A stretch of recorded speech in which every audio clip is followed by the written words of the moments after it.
This show is a member of the Sorgatron Media Podcast Network. Find out more at sorgatronmedia.com. This show is brought to you by Slice on Broadway, supporting Pittsburgh podcasting with the perfect pepperoni pizza.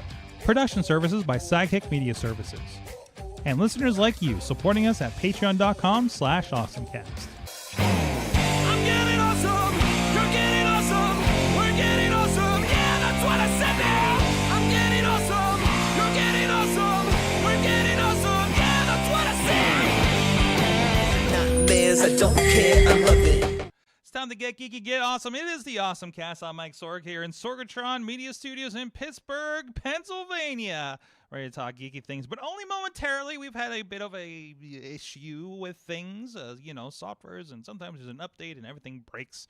And apparently it's one of those nights. That's why we do it here in the studio, so we don't do it out in the field. But we have with us, he's deep into pumpkin time. We have John Chichilla with us. Where is it? There it is. Hold on, looking for the buttons. There he is. I'm there. No, that's not it. I'm there. Oh, that's not it. That's Oh no. Oh no, what's happened here? That's the doc. That's new. No, I think you. So you are there. We're going to bring you up here shortly. But in the meantime, John Chichilla from Studio C and the Big D of Dormont, PA. How you doing, sir? Doing well, thanks. I look like a giant logo.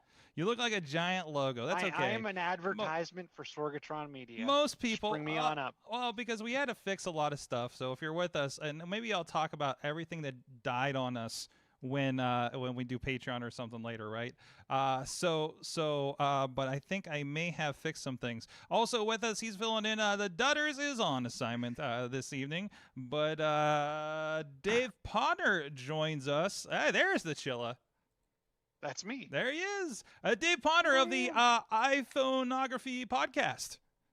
Yes, excellent. Yes, and I really wish Greg would actually have picked an easier name when he named the podcast when he started it, but we're rolling with that right now, just like we're rolling tonight. Well, it's more on me for remembering it because I'm a little bit under... under chaos right now. You have no idea the things I've had to restring and put an entire different switcher in the system.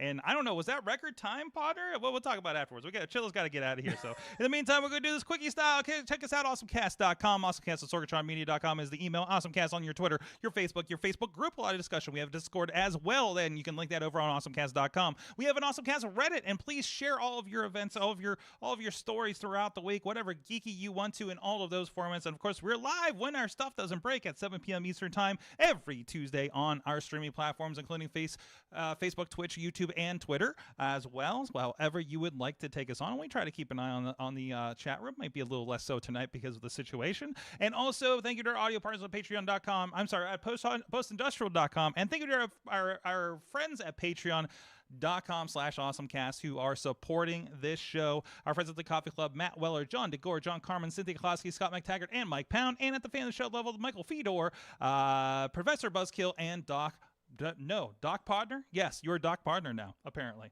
So Doc Hollywood. It works. My handwriting works for it. Sure, why not? Yeah. Yeah, sure. Why not at all? So let's get into our awesome things of the week before Chilla has to bounce out of here because I'm the late one. Everything broke at basically 6:59 p.m. and I've been trying to fix it here and trying to figure out a way around this. But we are live. We made it. We made it. It was a business continuity and disaster recovery test. You passed. I mean, I passed. I don't know.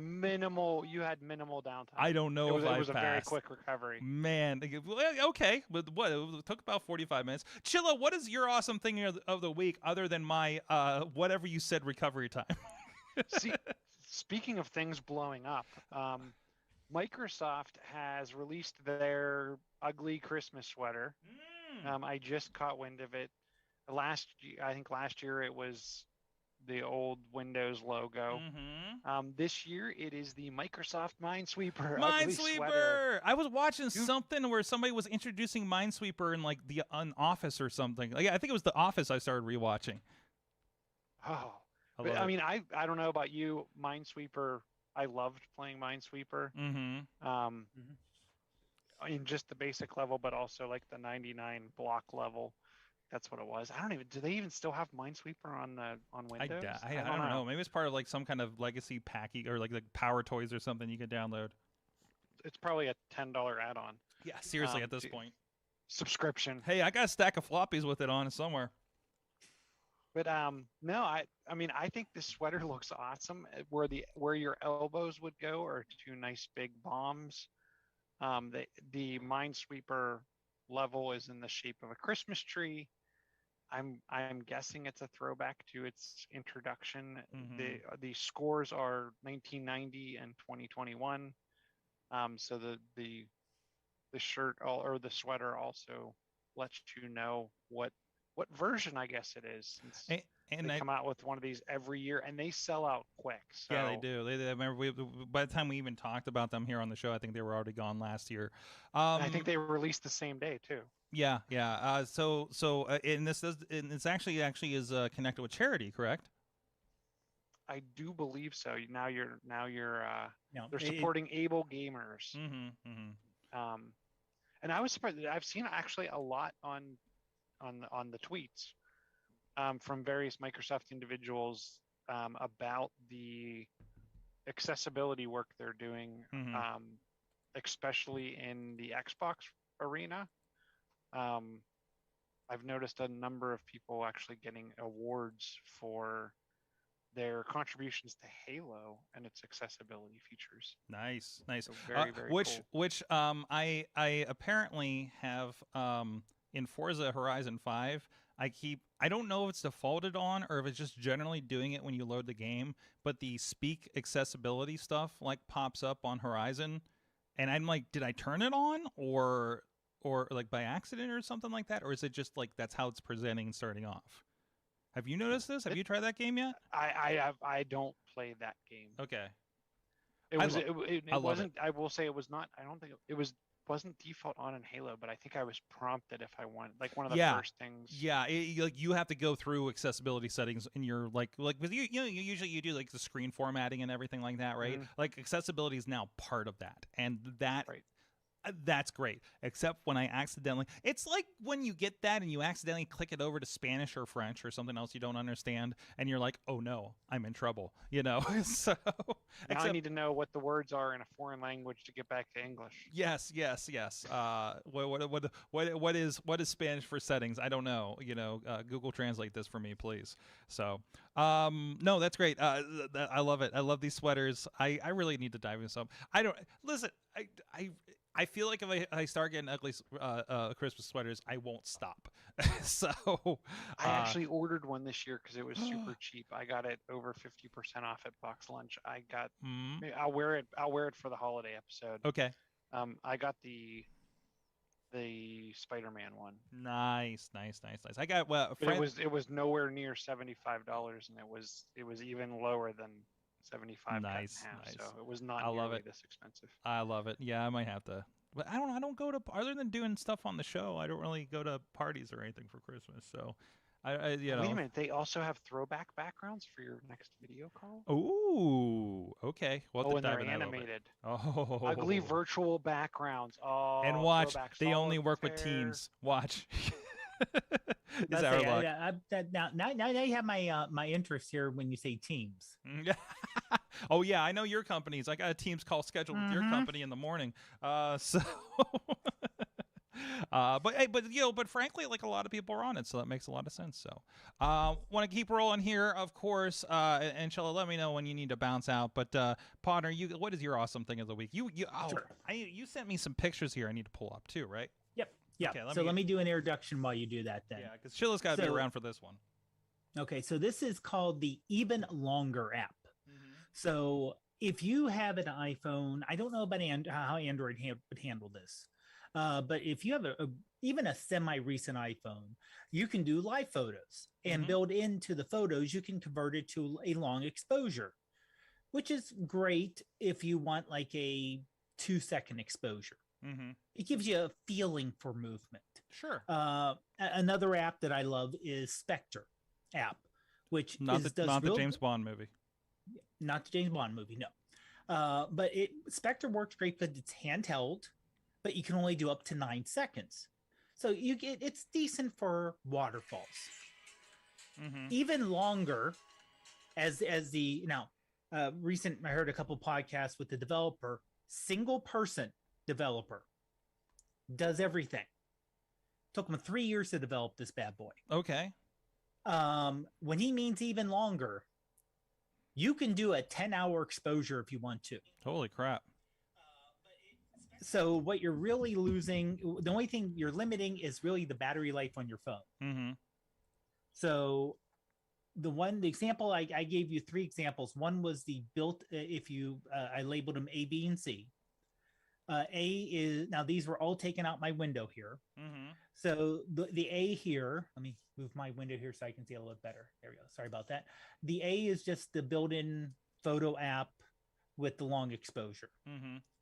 Okay, so you can see a little bit of movement there. B was the Spectre app with a 9-second exposure. Okay. Which you can see a little bit more movement in the clouds there. Okay. And C, that's a 40-second exposure. Okay. Now, even longer, this is not a handheld. You need a tripod, or I open up the window, open up the screen, put the phone in, put the screen down on top of the phone to use it as a stabilizer. Mm-hmm. So I wouldn't have to shoot through the screen. But yeah, so you can do a 40-second exposure. Like I said, you can do if you wanted to, a 10-hour exposure. Now, they have just the normal, if like a waterfall or the sky, or let's say you wanted a good picture would be like if from Pittsburgh, if you want to take a picture from across the river looking towards downtown, you get that nice flow of the river and some clouds and everything else going on. That would be maybe a 5-minute exposure or something like that. Okay. They do have a special feature where you can do light trails. So there's when you look at the app, there's a light trails mode and there's a star trails mode. So if you wanted to, let's say if you were out where it was clear and you did not have light pollution, unfortunately not my backyard, I did a quick test, just a quick and dirty test for a 5-minute exposure, and it was okay. Again, I have a lot of light pollution where I'm at. I'm in Penn Hills, so it's not like I'm in the middle of nowhere. But still doing a 5-minute exposure, get it started. There's a little countdown timer, so you can hit it, take the time to put it down, or take the time so you're not touching it to let it stabilize, and just let it do its thing. And there's a few people who actually have the opportunity to test it out in more remote locations. So you could set it up for a 40-minute exposure. Oof. And just set it up, and you get this, like if you point at the North Star, or if you're in, the one guy, he's in Australia, pointing at the south, the southern part of the sky, you can actually see the light trails going around, making a circle if you do it long enough. Nice. And now it's a $5 app, mm-hmm. so it's not free. I have it actually here That's for. not bad. I actually have it here for $7.99 according to the page that you sent me. Yeah. So maybe it's moved. Maybe, did you get it over? Did you get it over Black Friday or something? I got it this today. Oh, really? Well, it has changed this morning. It's left over Cyber Monday.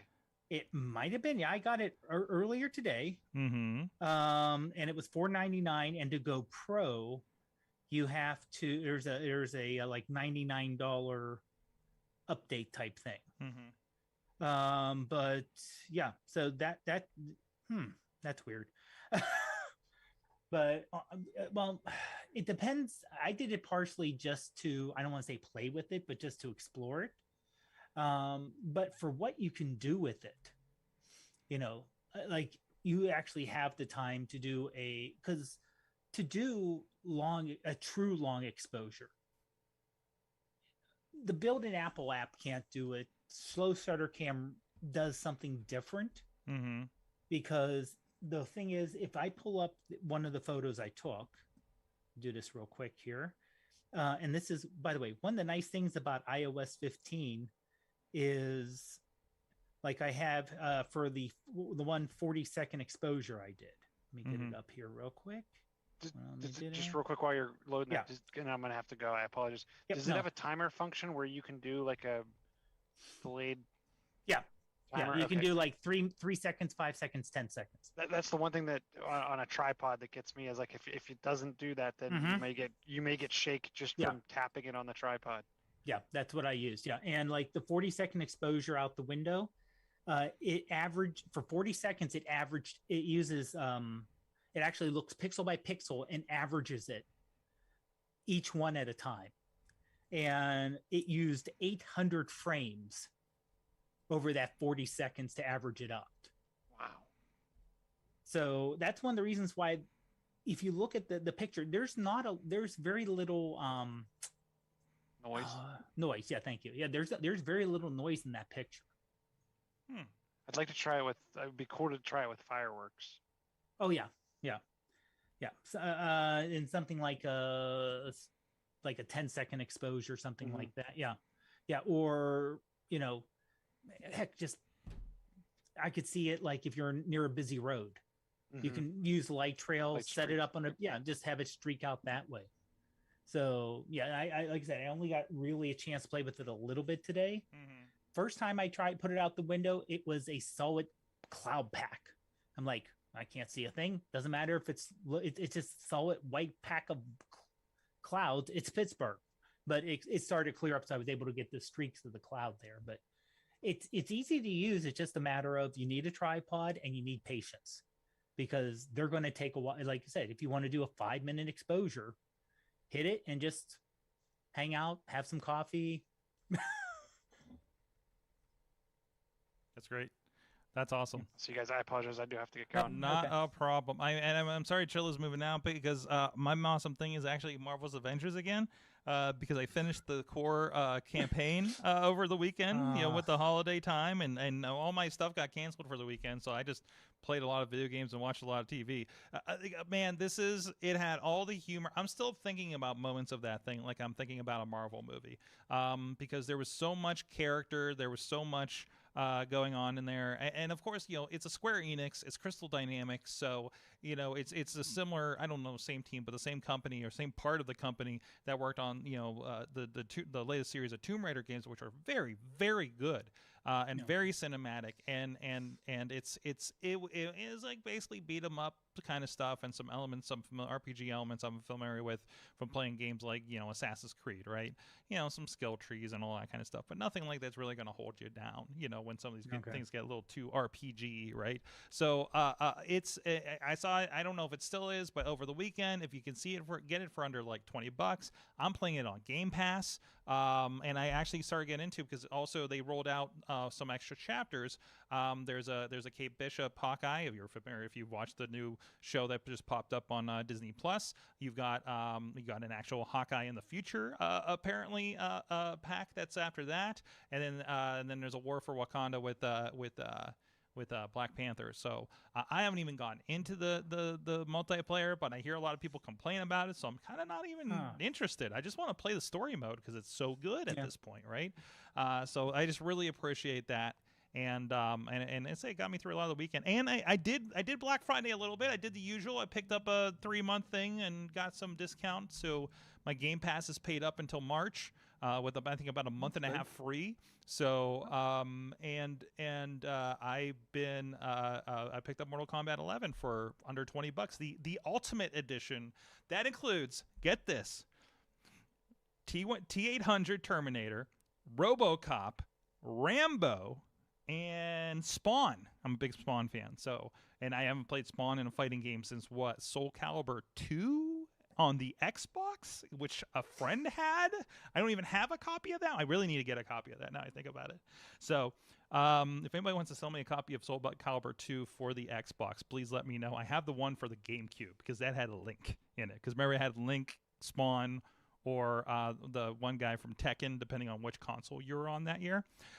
So I appreciate that. So, and also if you I don't have a PlayStation to get the Darth Vader version of 4, but I do have the Yoda version. So, but anyways, so that it was a really, really big video game weekend for me for that. I was playing a bit more with Halo Infinite on Twitch, and realizing my 2018 MacBook Pro is not suitable for running Halo Infinite.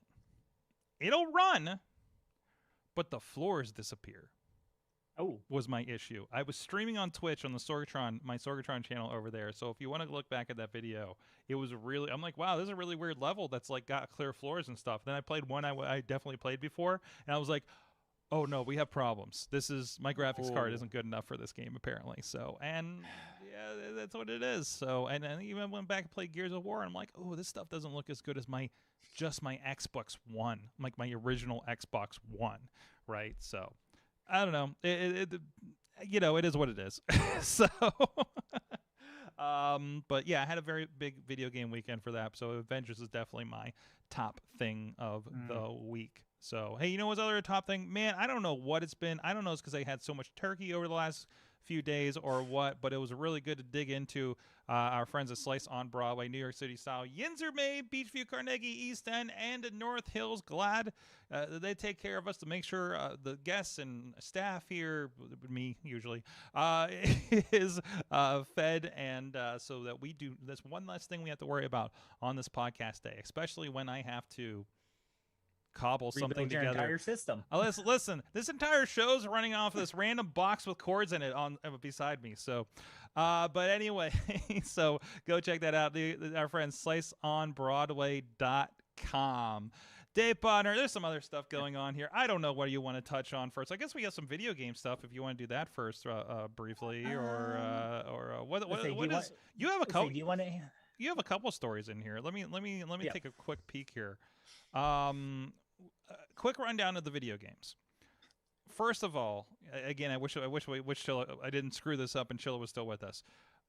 Epic Games purchased Harmonix to create, quote, musical journeys in Fortnite. Now, Harmonix is, I believe they were the original creators of Guitar Hero when, as part of Activision, and then they spun out on their own and they created Rock Band, and still do Rock Band, by the way. So it's the ones where you play the guitar. You buy. Listen, I have a full Rock Band set in my house still. So, but I got to set it up with the Xbox 360 and see if I can still download all my downloadable songs. I got about every pack, man. But that is interesting. I'm hoping they allow. I mean, it's Epic Games, so it's just a studio under them, I'm sure. But I'm hoping they continue to do things like Rock Band or something like that, right? Were you a Rock Band player there, Dave? Well, honestly, I have no rhythm. Oh, so, well, no, it was perfect for people without rhythm, though, because they really kind of helped you along. No, I remember that I was over Ruth's brother one year. They had like you said, they had the entire setup. They had the mic, they had the drum set, they had the two guitars. You look like you were part of the Beatles. And I tried doing it and I sucked at it, but it was fun. It was fun, but yeah, I just not good at it. Of course, I didn't have a lot of practice. We didn't have a console at the house, so I didn't really get to practice with it much. Yeah. Oh, yeah. That's the big thing. Like, it was like, hey, everybody come over and play, and then nobody else knows how to play this because nobody else sunk $100 into this entire set, right? So, but we did. We got that whole thing. We had at least the first 3 Rock Bands. We didn't get the ones for the new consoles, and just I think all of the Guitar Heroes too, right? So it was a pretty big thing for us. So in our household. Also, I mean, I was a big Dance Dance Revolution fan too. So I'm sad the Kinect didn't work out because I was really excited by the idea of doing like DDR without the whole setup. Are you familiar with Dead by Daylight, Dave? I am not. No. So this is one of those games where I don't know, maybe you're familiar. There's a Friday the 13th game that was really the same format where you're Jason, like somebody plays Jason and then the rest of the people play the survivors. And it's basically like, you're stalking all of them, and that's the game. It's a one versus many online game exclusively, right? Dead by Daylight's the same concept. Bronze that out. They have some licensed kind of DLC, but it's a lot of kind of their own characters as well. I have some friends, especially in the wrestling community, that are big players of that one. But you can guess which ones. So.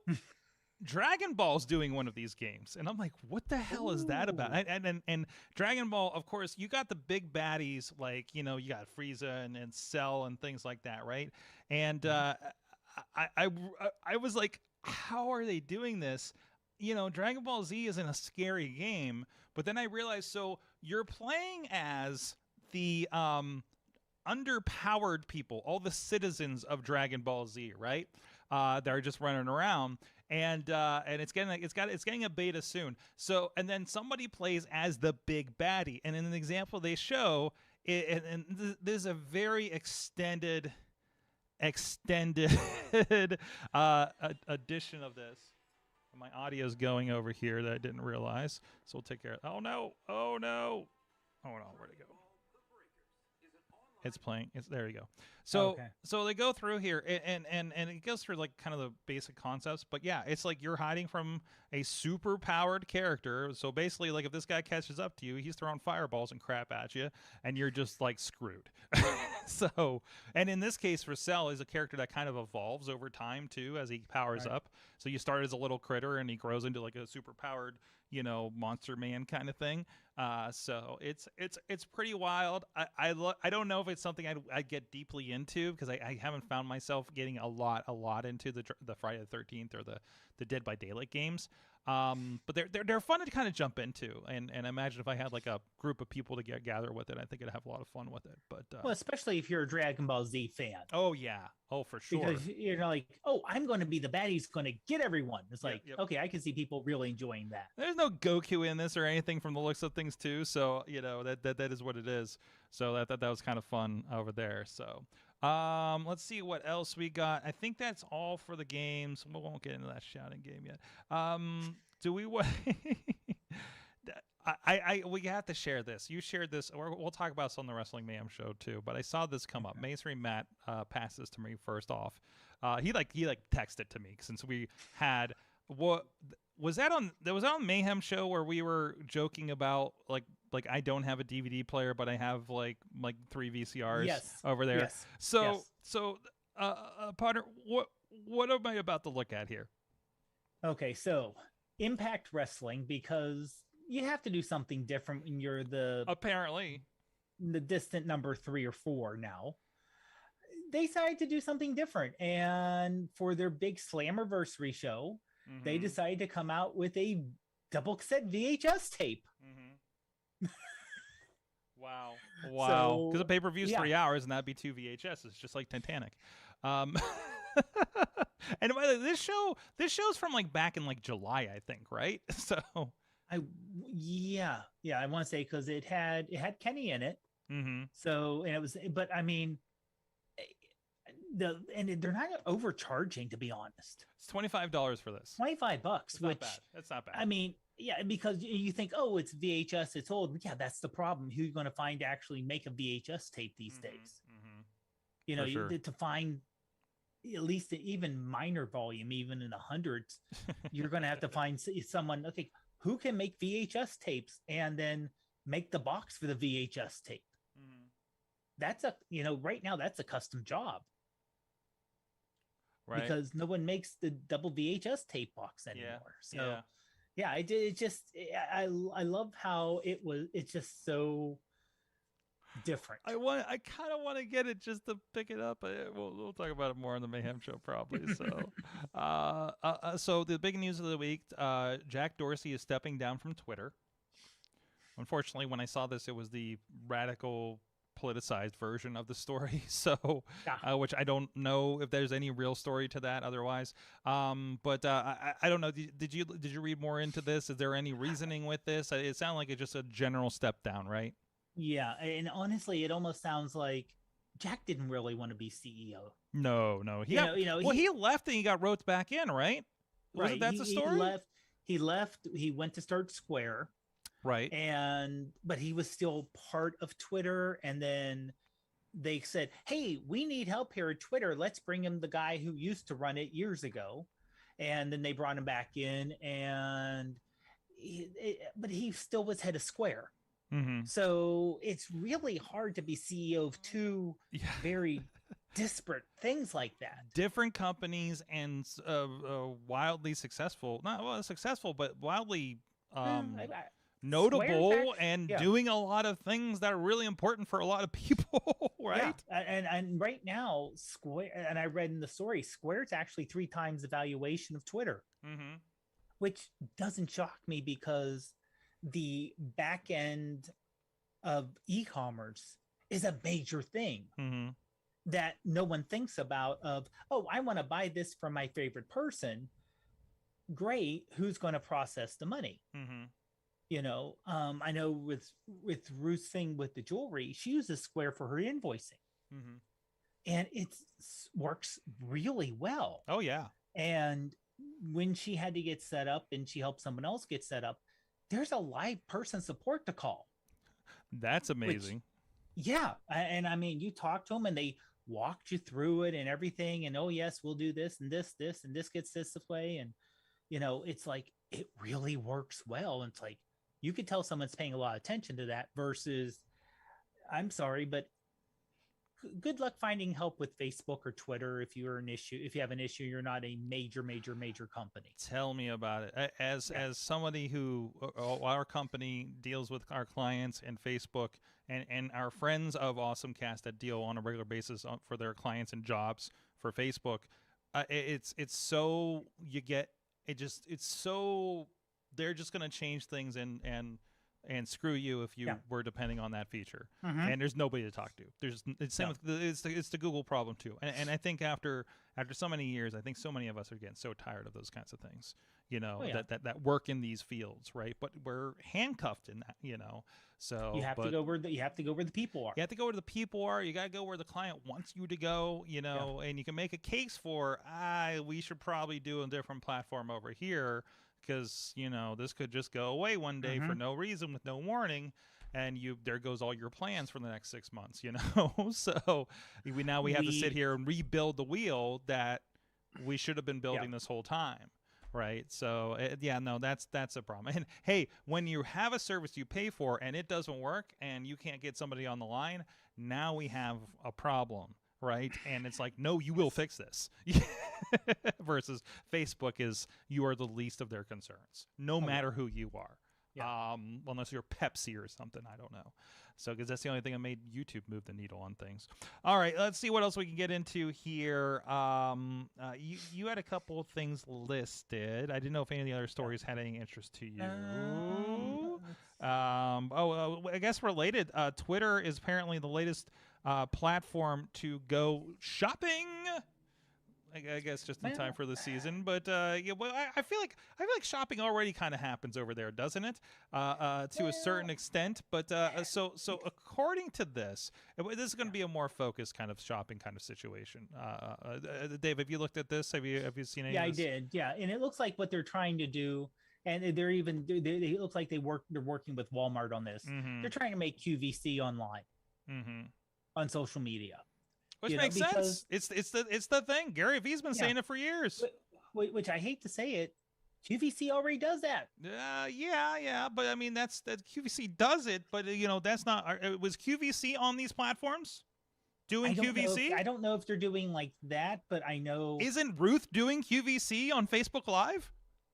Similar, yeah. Right. Yeah. So basically, and that's And when you were talking about over reliance, is the one day Facebook went down, and she's like, "I have no way to go live," because not only, like I said, we could try YouTube Live, where it's like, okay, how do I contact everyone who I've been working with? And now you see the thing. So if Ruth wants to talk about a .com at some point, we can have that discussion. By the way, So. But yeah, that's why we always say you have to have your house, right? So I mean, hey, when we stream to like 5 different places here on Tuesday nights, it's not just because we want to like reach out to all these places, but it's also, what if Facebook is not there tonight? Which that happened a month ago for a lot of people, right? Yeah. So like, what happens at that point, right? Like, I have a client that I've been working with on a couple of things where they're streaming directly to LinkedIn. I was like, great. What if LinkedIn's having a bad day? And you booked a very important guest and you need to record and people are expecting this and that platform is down. And I can go with anything. I can go with if you're paying for Zoom and they have a bad day, right? But at least if you're paying for it, you're like, yo, I'm getting my money back at least, right? Those kinds of situations. Like, you can only go so far with some of these. So, but not only, I would even say, really worst case scenario. What if someone decides to screw with you? Now, admittedly, if you're a large enough it doesn't. It's not going to be an issue. But if you're small enough, all of a sudden you're blocked. Yeah. What if? Because I see a few people who do like cosplay on TikTok, and they're using like a foam knife. Even it doesn't look real. It's foam, but they were reported for violence. We have, and I don't know if it's an automatic thing, because actually we were talking about this on the social media Slack, and I noticed when I post pro wrestling stuff, I just automatically, and I don't do anything with this, and I've not checked any boxes, but there's a disclaimer at the bottom if you look at the indiewrestling.us posts where it says these were performed by trained or supervised by trained professionals, right? Now there was a thing where there's an incident that got a little real, and we're doing we're working around it and stuff, right? And it looks like it was been called a riot. It's not, it's that kind of thing. So we're calling it an incident and everything, but it's gotten tagged on my account, and one of the wrestlers started posting stuff, and he's very good at TikTok, so he got it in front of a lot of people, and very focused on TikTok. So he got it around to a lot of people, and he had three. I had one of my videos pulled. He had three of his videos pulled for violence, and got temporarily banned from TikTok. And I don't think that's a reporting thing. I think it's an automated thing, because I think the difference is, I'm like, I wonder, like, can they see things are happening in a wrestling ring and therefore, it's getting flagged, or is because wrestling's in my title? And then, like, the video that I got tagged on, I see, the video I posted looks the least like a pro wrestling event of any of them. It just looks like a fight. It just looks like, a street fight, where it is, it looks like the video of all those kids fighting at the Monroeville Mall, and it's like, okay, I can see how that got tagged, because that, perceptually, or maybe somebody reported it, and that's very possible. But repeals, and the repeal, I know his repeals came back, and I haven't looked at mine yet. So, but yeah, so this is always a problem, but that's also why you need to, at least be on two platforms or something, right? Just in case. I can't go live here. What am I doing? What's the most important thing on this platform that I do? Okay. What if this platform isn't here? Where's the second place I can point people to? And then how am I going to tell those people? Okay. I'm going into tip mode. I'm sorry. So what Ruth needs to do to make sure this doesn't happen, that's where newsletters, websites, right. Hey, also follow us on Twitter or Instagram or something, right? So you have a secondary thing. The newsletter is the biggest thing, because you've captured email addresses, and that's probably the best thing to get hold of people. And that's not going to change. Nobody can turn off your email list, right? So, I mean, back it up from MailChimp. But, and then it's like, do I have, because I don't, can you tell me a feature on any of these platforms that isn't duplicated on other platforms at this point? Because they're all freaking stealing from each other, right?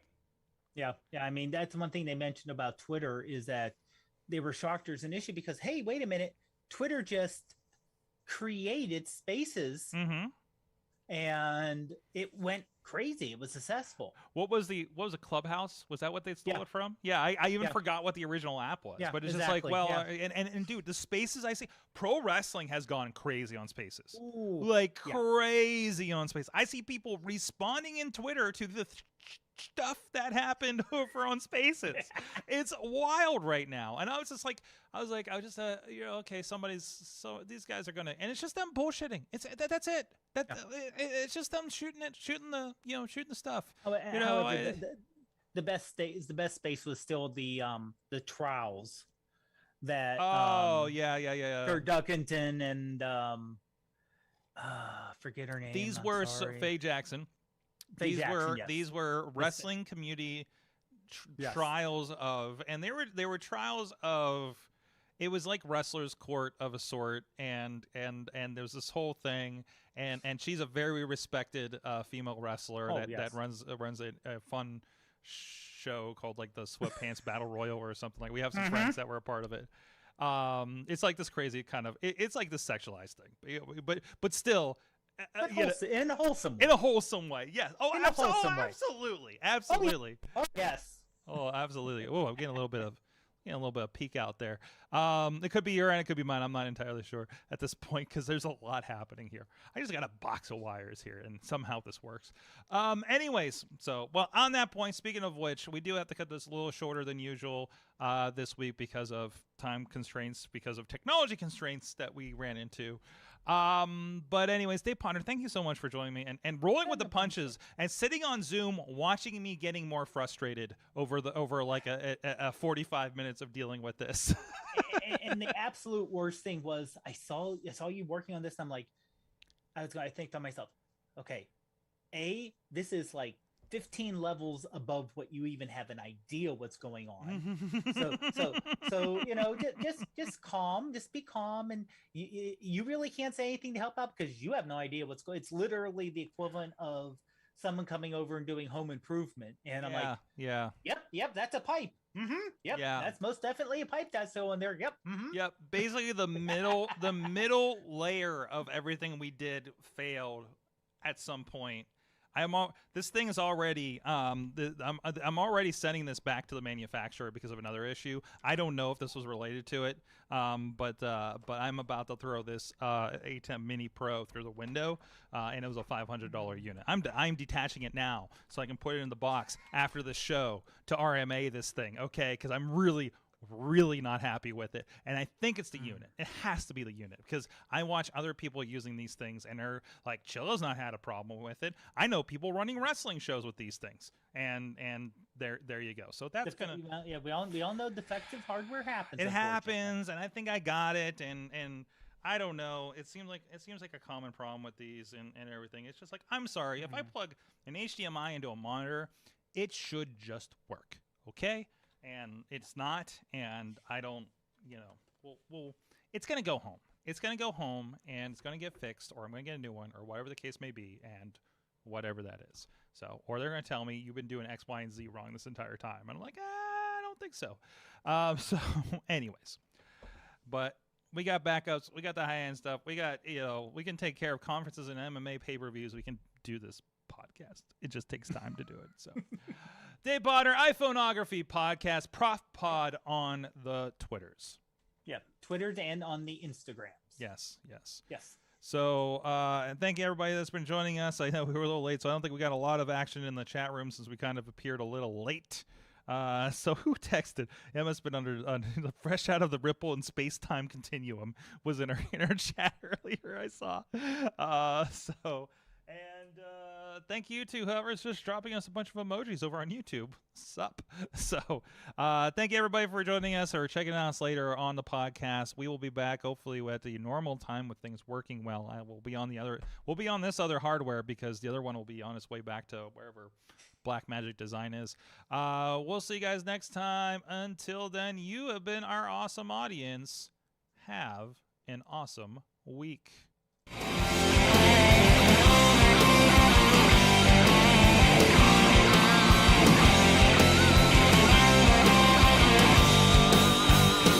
This show is a member of the Sorgatron Media Podcast Network.